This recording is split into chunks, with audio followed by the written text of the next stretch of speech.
ऐं निहायती शुक्रगुज़ार आहियूं साईं अतीकुर रहमान सोलंकी साहिब जो, जेको हमेशह वांगुरु सभिनी उस्तादनि खे, सिंध जे उस्तादनि खे पंहिंजी रिहाइशगाह ते गॾु कंदो आहे, उन्हनि जी ख़िदमत कंदो आहे। ऐं हिन जी नियत ऐं मक़सदु हमेशह इहो हूंदो आहे त प्राइमरी उस्तादनि जे लाइ कुझु थियणु खपे। पर बदकिस्मती असांजी इहा आहे त असां वटि अहिड़े क़िस्म जा कुझु माण्हू वेठल आहिनि, जीअं अॼु सांगड़ में हिकिड़ो इजलास घुरायो वियो, जेको सभु सम्झनि था त ग़ैर आइनी ग़ैर इख़लाक़ी अमल आहे। मां चवां थो त ॾाढे अफ़सोस जी ॻाल्हि आहे त इन मंझि सीनियर उस्ताद, सीनियर इंसान, मोहतरम माण्हू सॾाईंदड़ वेठा आहिनि, हिकिड़ो ग़लति अमल करे प्राइमरी टीचर्स जे ख़िलाफ़ु हुकूमती साज़िशूं जेके थियनि पियूं, गस्टा किथे बीठी आहे, गुवाज़ किथे बीठी आहे, उन्हनि जो कोआर्डिनेशन आहे पाण में।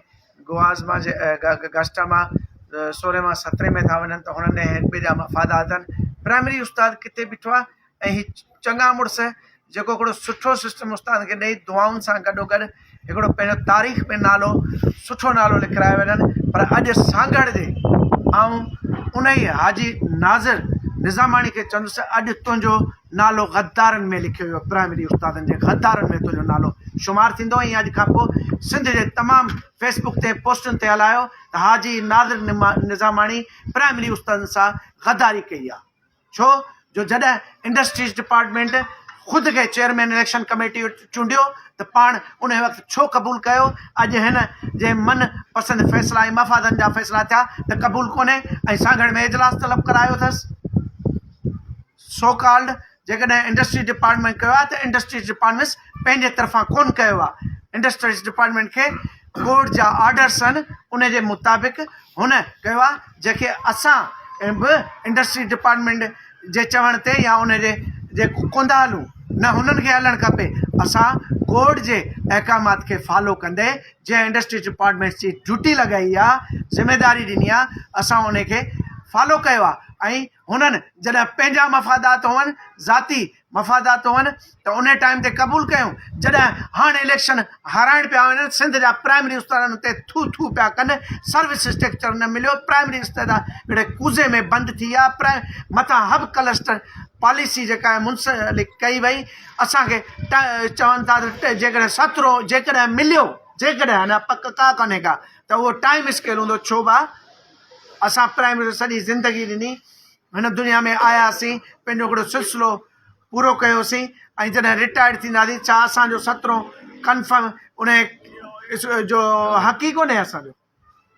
इन जा ज़िमेदार अॼु उहे सभु सांगड़ में वेठा अथव ऐं असां उन जी हिते वेठा आहियूं त उन जी निशानदेही करण जे लाइ वेठा आहियूं। अखियूं खोलियो सिंध जा माण्हू, जेकॾहिं होॾां जेका कैनाल पिया ठहनि त उहे सिंध ते वार आहे, जंहिंजी बि असीं मज़म्मत था कयूं त अॼु उस्तादनि जे मथां वार करण जे लाइ हिननि अॼु इजलास घुरायो आहे। हीअ बि सिंध दुश्मन ऐं सिंध जे उस्तादनि जा जेके दुश्मन आहिनि। तव्हां पंजाब जूं पॉलिसियूं ॾिसो, हर सिस्टम किथे केसि ताईं पुॻो। 4 साल में महर साहब छा कयो? कुझु कोन कयो। सिर्फ़ु हिकिड़ो उस्ताद जेकॾहिं हुनजे ख़िलाफ़ु थोरो ॻाल्हाए, या हुनजो मनपसंदि ज़िले जो सदर, या हुनजो मनपसंदि जेको हुनजो खाटू पुटाऊं ॿियनि लफ़्ज़नि में चवंदुसि, उहो जेको हुनजे लाइ प्रोग्राम रखे, जेको हुनजे लाइ प्रोग्राम सजाए, उन जे चवण ते वेही तव्हां ॿियनि तालुकनि जे सदर खे हटायो, ओॾीमहिल तव्हांखे कानून ॾे, बग़ैर कानून जे, बग़ैर तरतीब जे, बग़ैर एक्सप्लेनेशन कार्ड जे, बग़ैर शौकात जे उठो लेटर कढियो, कढी चओ वाड़े भाऊ आहे तूं सदर आहे, कोन मञंदासीं तोखे सदर, तूं कोन तूं शौकात ॾेई, तो कोर्ट जे ऑर्डर ते इंडस्ट्री डिपार्टमेंट जेको आहे सो कमु पई करे। ख़ुदा जो ख़ौफ़ करियो। तव्हां पंहिंजे घर वारनि खे बचाइण जे लाइ हाणे अॻे असां बिल्कुलु ख़ामोश रखी एतिराम करे उन्हनि सां ॻाल्हाईंदा हुआसीं। असांजा वॾा वेठा, सिकंदर साहिबु वेठो, हाजी शफ़ी सचो साहिबु, असां कॾहिं बदकलामी न कई। पर हाणे तव्हां असांखे बदकलामी करण जे लाइ जेका मजबूर पिया करियो। तव्हां मुड़ुस माण्हू थियो, भाड़िया आहियो, भाड़िया। तव्हां जॾहिं हाजी शफ़ी सटे साहिबु सॾु ॾिनो त उन चयो मुंहिंजी दावत आहे सभिनी खे। असांखे ख़ुशी थी जेकॾहिं हाजी शफ़ी साहब न चया त असीं इहा बि चवंदासीं त चऊं यार न तव्हां बि महर साहब वारनि खे चओ, पर उन्हनि न मञियो। बाबा केॾांहुं पिया वञो, कहिड़े पासे पिया वञो तव्हां? सिंध जे उस्तादनि खे कहिड़े पासे खणी पिया वञो?